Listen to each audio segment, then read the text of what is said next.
Amarillo, Texas, March 15, 2018. The sun beats down on a modest ranch house at the end of Mesquite Trail, where the suburbs give way to endless plains. Inside, 94-year-old Staff Sergeant Ted Hawkins sits in his worn leather recliner, the same chair he's occupied every morning for the past 15 years. His weathered hands grip a cup of black coffee that's gone cold hours ago. The television drones with morning news, but Ted's mind is elsewhere, lost in memories of a time when his legs were strong and his eyes were sharp. On this particular morning, everything seems routine. The same breakfast of toast and eggs, the same ritual of checking the mailbox, the same stubborn refusal to acknowledge that his world has been shrinking day by day, year by year. But today would mark the beginning of a battle of wills that would last 6 months. A battle between a daughter's desperate love and a father's iron pride. A conflict that would end with an unlikely alliance, one that would prove to be the difference between life and death. Ted Hawkins had never been a man to accept help. Not during the war, not during the difficult years that followed, and certainly not now in what he called the slow fade. But sometimes the most stubborn decisions lead to the most unexpected salvation. And sometimes the things we fight hardest against become the very things that save us. Theodore James Hawkins was born in 1924 on a cotton farm outside Lubbock, Texas. The fourth son of William and Mary Hawkins, he learned early that nothing came easy in the Texas Panhandle. The dust storms of the 1930s had driven many families from their land, but the Hawkins clan held on, working dawn to dusk, their hands rough from cotton bolls and their backs bent from years of following the plow. Ted's childhood was defined by two things: work and stubbornness. While his older brothers took to farming like ducks to water, Ted had his eyes on the horizon. He devoured every book he could find about far-off places, dreaming of adventures beyond the endless fields of cotton. His father called it foolishness. His mother quietly encouraged it, slipping him worn copies of National Geographic whenever the traveling salesman came through town. By 1942, the world had given Ted the adventure he'd been craving, though not in the way he'd imagined. The attack on Pearl Harbor had changed everything. At 18, he was one of the first young men from Lubbock County to enlist, walking 20 miles to the recruitment station in town because his father refused to give him a ride. "If you're fool enough to go fight somebody else's war," William had said, "you're fool enough to walk there yourself." But Ted had made up his mind. On a hot August morning, he raised his right hand and swore an oath to defend his country. The skinny farm boy who'd never been more than 50 miles from home was about to travel halfway around the world. The stubborn streak that had frustrated his family for years would soon become his greatest asset on the battlefields of Europe. The 2nd Infantry Division landed on Omaha Beach 3 weeks after D-Day, and Private Ted Hawkins got his first taste of war amid the churned sand and twisted metal of the Normandy coast. The beaches had been secured, but the real fighting lay ahead in the hedgerows and villages of France. For a farm boy from Texas, the green fields of Normandy should have felt familiar. Instead, they were a maze of death where every bush could hide a sniper and every farmhouse could conceal a machine gun nest. Ted's first firefight came near the village of Saint-Vith during the Battle of the Bulge. It was December 16, 1944, and the snow was falling heavily when the German counteroffensive began. For 6 days, his unit held a crossroads that military planners later called strategically insignificant. But to Ted and the 47 other men in his company, it was the most important piece of ground in the world. The fighting was brutal and personal, house to house, room to room, sometimes hand to hand. Ted watched friends die and killed men whose faces he would never forget. But the stubborn streak that had driven his father to distraction served him well in combat. When other men broke, Ted held the line. When retreat seemed inevitable, he found one more clip of ammunition. When the cold bit through their thin uniforms and frostbite claimed fingers and toes, Ted kept moving. By the time the German offensive was broken, Ted had been promoted to corporal and had earned a Purple Heart for shrapnel wounds that left his left leg permanently stiff. More importantly, he had learned something about himself that would define the rest of his life. He could endure anything: pain, loss, fear, cold. He could outlast whatever the world threw at him through sheer force of will. The war ended in May 1945, but Ted didn't return home until September. He spent those months in a field hospital in England, recovering from wounds both visible and invisible. The doctors fixed his leg as best they could, but some injuries go deeper than bone and muscle. Ted had developed what the doctors called combat fatigue, though he refused to acknowledge it. In his mind, only weak men broke down. Strong men endured. Ted returned to Lubbock in October 1945, stepping off a Greyhound bus into a world that seemed smaller than when he'd left. The farm was still there, though 2 of his brothers had been killed in the Pacific. His father had aged 10 years in 3, and his mother's hair had gone completely gray. The town looked exactly the same, but Ted felt like a stranger walking through a museum of his childhood. The transition was harder than the war had been. In combat, every day had a purpose. Every action had meaning. At home, the days stretched endlessly with no clear mission, no objective to achieve. Ted tried farming for 6 months, but his war-damaged leg made the long days in the field agony. More than that, the peaceful work felt meaningless after the intensity of combat. In the spring of 1946, he used his GI Bill benefits to attend Texas Tech, studying agriculture and engineering.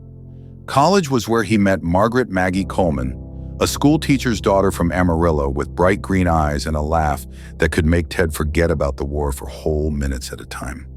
She was patient with his silences, understanding about the nightmares, and tough enough to match his stubborn streak with one of her own. They married in 1948 in a small ceremony at the First Baptist Church of Lubbock. Ted wore his dress uniform, the Purple Heart ribbon barely visible on his chest. Maggie wore her mother's wedding dress, altered to fit her taller frame. They honeymooned in Austin, the farthest either had traveled for pleasure in years. It was the happiest week of Ted's life since before the war. After college, Ted took a job with the Texas Department of Highways, surveying routes for new roads across the expanding state. The work suited him perfectly. It was solitary, challenging, and took him to the far corners of Texas. He could spend weeks at a time in the field with just his instruments and his thoughts. Maggie worried about him during those long absences, but she understood that Ted needed space to wrestle with whatever demons the war had left behind.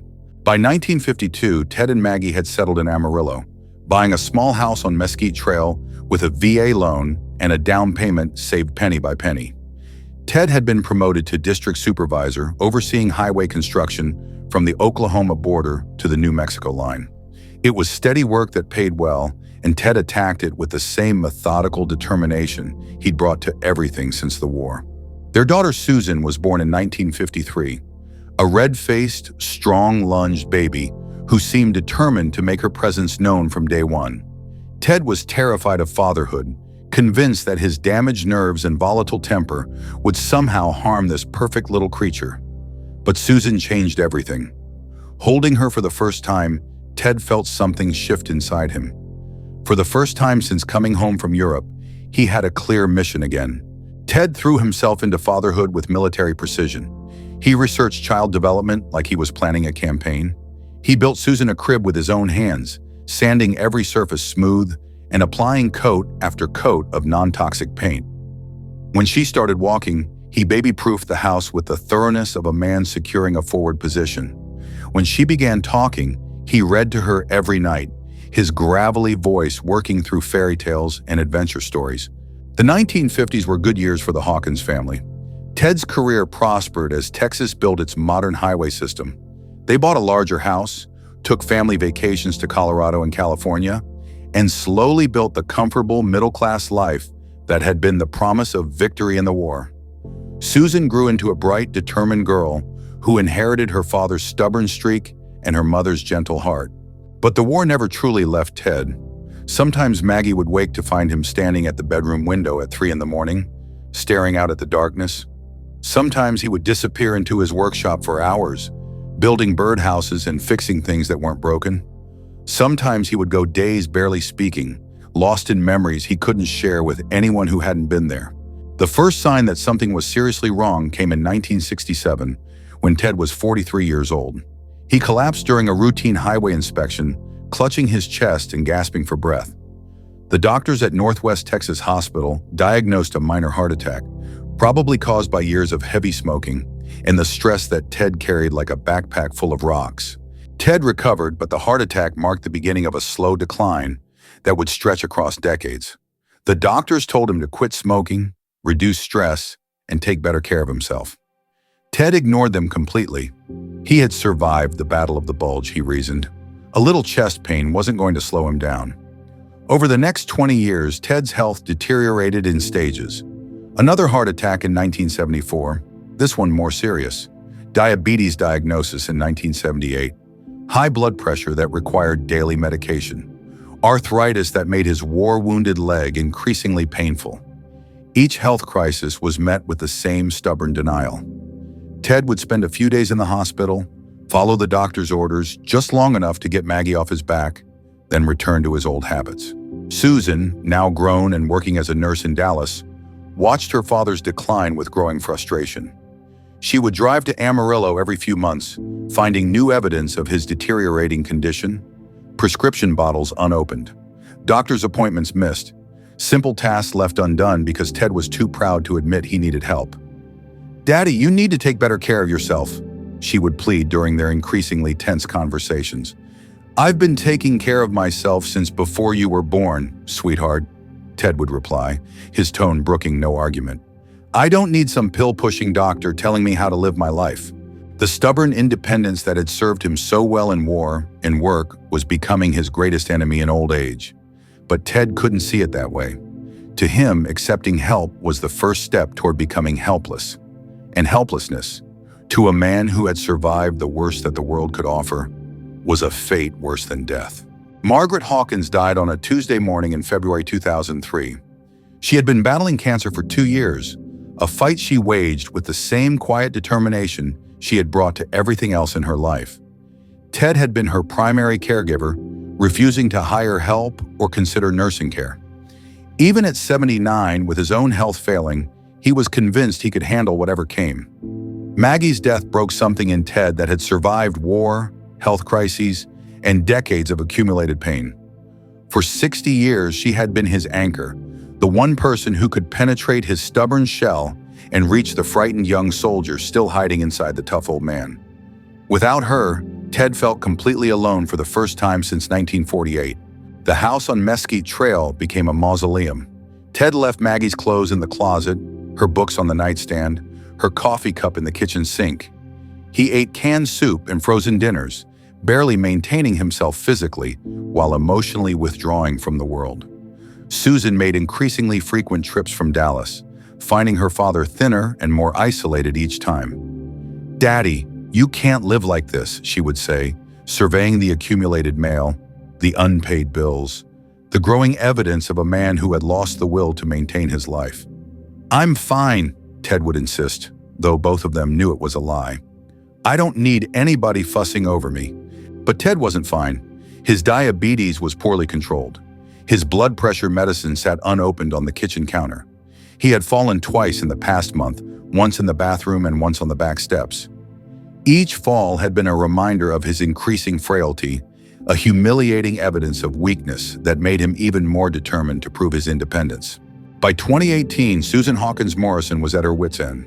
Her father was 94 years old, living alone in a house that had become increasingly dangerous for a man with failing eyesight, unsteady balance, and a stubborn refusal to acknowledge his limitations. Her weekly phone calls had become exercises in frustration, with Ted insisting he was fine while Susan detected the growing signs of decline in his voice and his stories. The crisis came in March when Ted fell in his kitchen and couldn't get up for 6 hours. A neighbor, worried by his failure to collect his mail, found him sitting on the floor beside his refrigerator, his pride battered more than his body. The paramedics wanted to take him to the hospital, but Ted refused. Susan drove from Dallas that same day, finding her father bruised, shaken, but more stubborn than ever. "This settles it, Daddy," she said, her voice carrying the authority she had learned as head nurse in a busy emergency room. "You need help. Either we get you some assistance here, or you're moving to Dallas where I can keep an eye on you." The suggestion hit Ted like a physical blow. Moving to Dallas meant giving up his independence completely. It meant acknowledging defeat in the long battle against his own mortality. It meant becoming the kind of helpless old man he had always vowed never to become. "I'm not leaving this house," he said, his jaw set in the same stubborn line Susan remembered from childhood arguments. "This is my home. Your mother and I built this life together, and I'm not walking away from it because I took a little tumble. Susan tried everything. She offered to hire a live-in caregiver. Ted refused. She suggested adult daycare.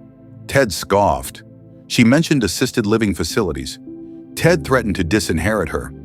Every suggestion was met with the same implacable resistance that had defined his character for 9 decades. Finally, in desperation, Susan played her last card. She had been researching service dogs for the elderly, trained animals that could assist with balance, fetch medications, and summon help in emergencies. The dogs were expensive and required a long waiting period, but Susan was convinced it was her father's best hope for maintaining his independence while staying safe. "Absolutely not," Ted said when she broached the subject. "I'm not some blind man who needs a dog to lead him around. I've got along fine for 94 years without some mutt telling me what to do." But Susan was her father's daughter, and she had inherited his stubborn streak in full measure. She made the application without his knowledge, put down the deposit with her own money, and began the long process of getting Ted approved for a service dog. She figured she had at least 6 months to wear down his resistance before the dog actually arrived. The battle lines were drawn. Every phone call became a skirmish. Every visit became a campaign. Susan would present logical arguments about safety and independence. Ted would counter with emotional appeals about dignity and self-determination. Neither side would give an inch. "You're treating me like a child," Ted would complain during their increasingly heated conversations. "Then stop acting like one," Susan would reply, her patience worn thin by months of worry and frustration. "I'm trying to keep you alive, Daddy. I'm trying to let you stay in your home, but you have to meet me halfway." Ted's response was always the same. "I don't need help from anybody, especially some dog that's going to get underfoot and make my life more complicated. I've been taking care of myself since before you were born, and I'll keep taking care of myself until the day I die." On September 15, 2018, a van from Canine Companions for Independence pulled into the driveway of the house on Mesquite Trail. Ted watched from his front window, his heart sinking as he realized that Susan had gone through with her threat. After 6 months of arguing, his daughter had finally forced his hand. Either accept the dog or face the humiliation of being declared incompetent and moved to a care facility. The dog that emerged from the van was not what Ted had expected. Instead of a large German Shepherd or Golden Retriever, he found himself looking at a medium-sized black Labrador mix with intelligent brown eyes and a calm demeanor that reminded him, uncomfortably, of the working dogs he had encountered during the war. The animal moved with purpose and confidence, clearly well-trained and ready to work. "This is Jake," said the trainer, a cheerful young woman named Sarah who seemed completely oblivious to Ted's obvious reluctance. "He's been specifically trained to work with older adults who need assistance with balance and mobility. He can help you stand up, fetch your medications, and even call for help if you have an emergency." Ted stood in his doorway, arms crossed, staring at the dog with undisguised hostility. Jake, for his part, seemed unperturbed by the cold reception. He sat quietly at Sarah's side, his attention focused on Ted, with the kind of patient assessment that suggested he had dealt with reluctant partners before. "I didn't ask for this," Ted said, though his protest sounded weak even to his own ears. "My daughter went behind my back." "I understand your concerns," Sarah replied, her voice professionally patient. "Many of our clients feel the same way initially. But Jake isn't here to take away your independence. He's here to help you maintain it. Think of him as a partner, not a caregiver." Susan arrived an hour later, finding Ted and Jake engaged in what could only be described as a staring contest in the living room. The dog had taken up position on the rug beside Ted's chair, close enough to help but far enough away to avoid being kicked. Ted was pretending to watch television while shooting suspicious glances at his unwanted house guest. "How's it going?" Susan asked, though the tension in the room was answer enough. "Fine," Ted said, his tone suggesting it was anything but. "The dog hasn't done anything useful yet, and he's already tracking dirt on your mother's carpet." Jake, as if understanding the criticism, got up and moved to his designated bed in the corner, settling down with a soft sigh that somehow managed to convey both patience and mild reproach. Ted watched the move with grudging interest despite himself. Ted's plan was simple: ignore the dog completely until Susan gave up and took it back to wherever it came from. He would not acknowledge Jake's presence, would not speak to him, and would certainly not accept any help from him. If he could just outlast his daughter's misguided attempt at forced assistance, life could return to normal. Jake, however, seemed to have different plans. The dog shadowed Ted's movements throughout the house with professional discretion, staying close enough to help, but never getting in the way. When Ted stood up from his chair, Jake would quietly position himself within reach in case of balance problems. When Ted walked to the kitchen, Jake would follow at a respectful distance, ready to assist if needed. The routine was infuriating precisely because it was so unobtrusive. Ted had expected a needy, demanding animal that would justify his resentment. Instead, he found himself living with a calm, professional presence that seemed to understand exactly what he needed before he needed it. On the third day, Ted's stubborn facade cracked slightly. He was struggling to reach a box of cereal on a high shelf when Jake quietly appeared beside him, rising on his hind legs to knock the box down within reach. It was such a smooth, natural motion that Ted almost thanked him before catching himself. "I didn't ask for your help," he muttered, but his tone lacked conviction. Jake simply wagged his tail once and returned to his position by the kitchen table. Apparently unbothered by Ted's continued hostility, the breakthrough came on Friday morning when Ted woke up to find his blood pressure medication scattered across the bathroom floor. He had knocked the bottle off the sink counter during the night, and his arthritic fingers were too stiff to pick up the small pills. He spent 20 minutes on his hands and knees cursing under his breath before Jake appeared in the doorway. Without being asked, the dog began carefully picking up the pills in his mouth and depositing them in Ted's outstretched hand. It took several trips, but soon all the medication was recovered. Ted stared at the small pile of pills in his palm, then at the dog who had helped him without being asked, without making a big production of it, without making him feel helpless. "Well," Ted said finally, his voice gruff with emotion he didn't want to acknowledge, "I guess that's useful." Jake's tail wagged slightly, but he didn't make a big deal of the first crack in Ted's resistance. He simply returned to his post in the living room, ready for whatever challenge the day might bring. Over the following weeks, Ted's relationship with Jake evolved from hostile resistance to grudging acceptance to something approaching partnership. It happened so gradually that Ted barely noticed the change. Jake's presence became part of the daily routine, as natural as morning coffee or evening news. The dog proved invaluable in ways Ted hadn't anticipated. Jake could sense when Ted's blood sugar was dropping and would fetch his glucose meter without being asked. When Ted's arthritis made it difficult to bend down, Jake would retrieve dropped items. When Ted's balance was particularly unsteady, Jake would position himself as a living cane, steady and reliable. More importantly, Jake provided something Ted hadn't realized he was missing: companionship. After 15 years of living alone, Ted had grown accustomed to silence, to the echo of his own footsteps in the empty house. Jake's presence filled that silence without overwhelming it. The dog was content to lie by Ted's chair while he watched television, to follow him on his careful walks around the yard, to simply exist in the same space without demanding attention or conversation. Susan noticed the change during her monthly visits. Her father seemed more alert, more engaged. His house was cleaner, his routine more structured. Most tellingly, Ted had stopped complaining about Jake's presence. "How are you and Jake getting along?" she asked during a visit in November. Ted shrugged, unwilling to admit how much he had come to depend on the dog.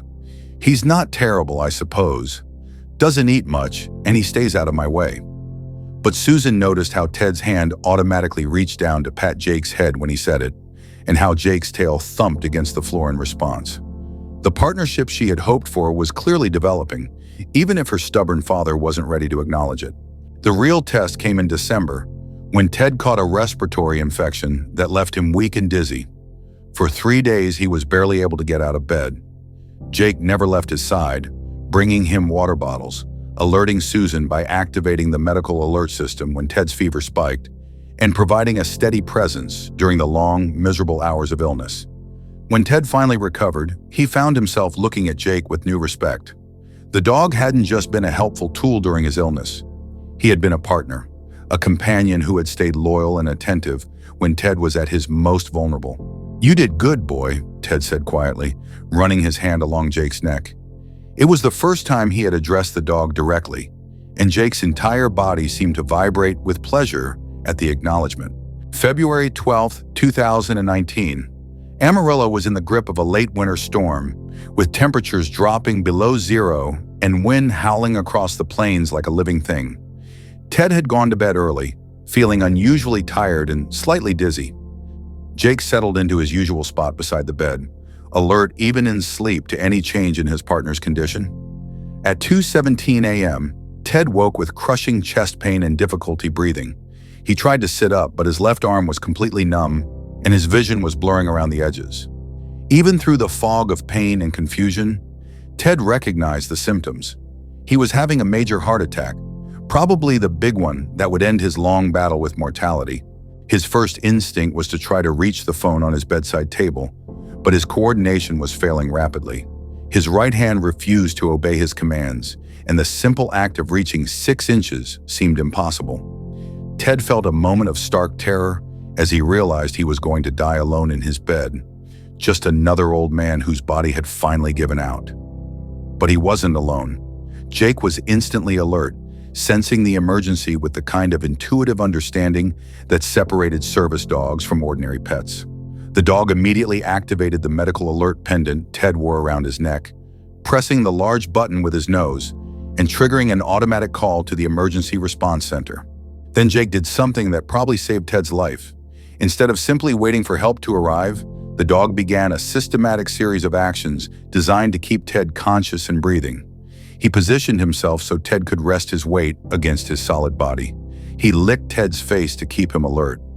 Most importantly, he began a steady, rhythmic pressure against Ted's chest, a crude but effective form of CPR that he had been trained to perform. The paramedics arrived 12 minutes later, finding Ted conscious and breathing thanks to Jake's intervention. As they worked to stabilize him, one of the EMTs noticed the dog sitting calmly beside the bed, alert but not interfering with their work. "That dog probably saved your life," the paramedic told Ted as they loaded him into the ambulance. "Another few minutes and we might have been too late." Ted spent a week in the cardiac care unit at Northwest Texas Hospital, undergoing emergency surgery to clear blocked arteries and install a pacemaker. Susan flew in from Dallas, prepared for the worst but finding her father stable, and for the first time in years, genuinely grateful. "Where's Jake?" was one of the first things Ted asked when he regained full consciousness. "He's at home," Susan replied, surprised by the anxiety in her father's voice. "Mrs. Patterson from next door is looking after him." "He's fine, Daddy." Ted nodded, relief evident on his weathered face. "Good, I was worried about him. It was the first time Susan had ever heard her father express concern for any living thing other than her mother. The stubborn old soldier who had refused help for so many years was finally ready to acknowledge that he needed a partner. Ted returned home from the hospital a changed man. Not physically. The heart attack had left him frailer and more dependent than ever. But emotionally, something fundamental had shifted. He had looked death in the face and been pulled back by the loyalty and training of a dog he had initially rejected.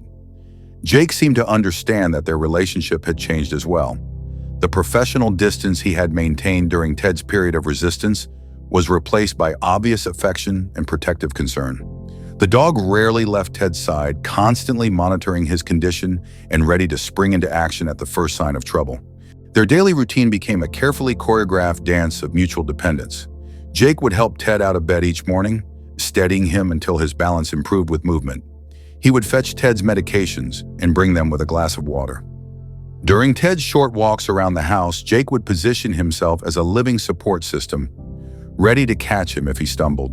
But the relationship went beyond mere assistance. For the first time since Maggie's death, Ted had someone to talk to. He found himself carrying on long conversations with Jake, telling stories about the war, about his early marriage, about projects he had worked on during his highway department years. Jake would listen with obvious attention, his head cocked to one side, occasionally offering a small whine or tail wag that seemed perfectly timed to Ted's narrative pauses. "You're a good listener," Ted would tell him during their evening sessions in the living room. "Better than most people, actually. You don't interrupt or try to give advice. You just listen." Susan noticed the change during her visits. Her father seemed more at peace than she had seen him in years. The constant low-level anger that had defined his personality since her mother's death had been replaced by something approaching contentment. He still had his stubborn moments, but they were tempered by a new willingness to accept help when he needed it.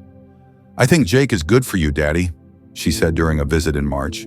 Ted considered this statement with the seriousness he brought to all important questions. "He's a good partner," he said finally. "Doesn't talk too much, does his job, doesn't complain about the working conditions.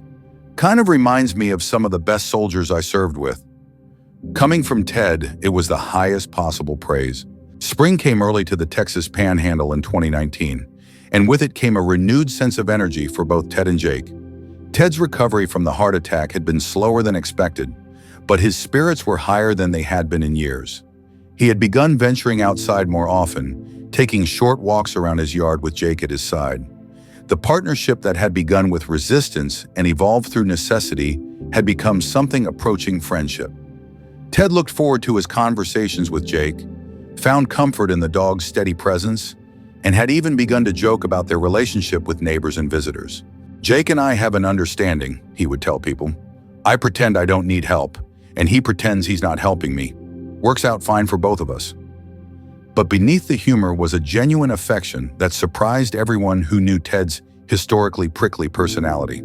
The man who had spent decades pushing away offers of assistance had finally found a form of help he could accept, partly because it came without judgment or condescension, partly because Jake never made him feel weak or dependent. On May 15th, 2010, Ted woke feeling better than he had in months. The spring weather was perfect, warm but not hot, with a gentle breeze that carried the scent of the prairie flowers Maggie had loved so much. He decided to attempt something he hadn't done since before his heart attack: a walk to the end of his street and back.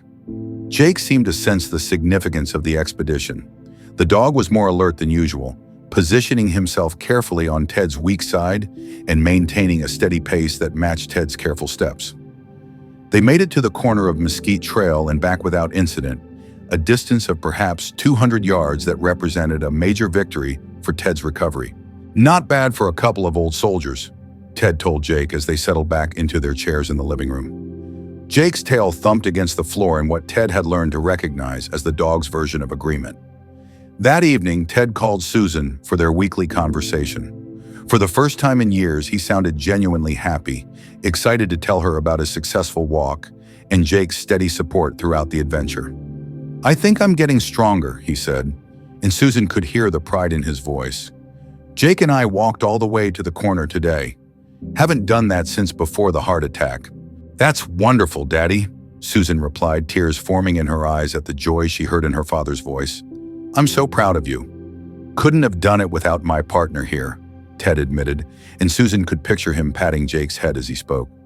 "He's turned out to be quite a soldier." Ted Hawkins lived for 2 more years after his heart attack, years that were marked by a quality of life he had not enjoyed since Maggie's death. Jake remained his constant companion, helping him maintain his independence while providing the companionship that made his final years meaningful, rather than merely endurable. The stubborn resistance that had nearly prevented their partnership became a source of family legend. Susan would tell the story to anyone who would listen, how her father had fought against getting help for months, only to discover that the help he finally accepted was exactly what he needed. Ted died peacefully in his sleep on a quiet Tuesday morning in March 2021, 3 days before his 97th birthday. Jake was lying beside his bed, having sensed the approaching end with the same intuitive understanding that had marked their entire relationship. When Susan arrived to handle the arrangements, she found Jake sitting calmly in the living room, alert but not distressed, as if he understood that his mission had been completed successfully. At Ted's funeral, the pastor spoke about the stubborn courage that had defined his life, the courage to fight in a world war, to build a life in the aftermath of trauma, to love deeply despite the risk of loss. But he also spoke about the courage it had taken for Ted to finally accept help, to open his heart to an unlikely companion, and to discover that independence didn't have to mean isolation. Jake found a new home with Susan's family in Dallas, where he continued his work as a service dog for her teenage son, who had been born with mobility challenges. But Susan always said that Jake's most important mission had been his time with Ted, when he had proven that the most stubborn decisions sometimes lead to the most unexpected grace. The house on Mesquite Trail stands empty now, But neighbors still tell stories about the old soldier and his unlikely partner. How they would walk together in the evenings, moving slowly but steadily through the neighborhood. How Ted's voice would carry across the yards as he told Jake stories about the war, about Texas, about life itself. How a man who had spent decades pushing people away had finally found a companion who could offer help without taking away dignity. In the end, Ted's greatest victory wasn't surviving the war or building a successful career or even living to 97. It was learning that accepting help didn't make him weak, it made him human. And sometimes the most important battles are won not by standing alone, but by finally admitting that everyone, even the stubbornest of soldiers, needs a good partner to watch their back. The decision Ted had fought against so fiercely became his salvation. The help he had resisted with every fiber of his being turned out to be exactly what he needed. And the dog he had never wanted became the companion who gave meaning to his final years and quite literally saved his life. It was, his daughter would say at his memorial service, the most beautifully stubborn thing Ted Hawkins had ever done.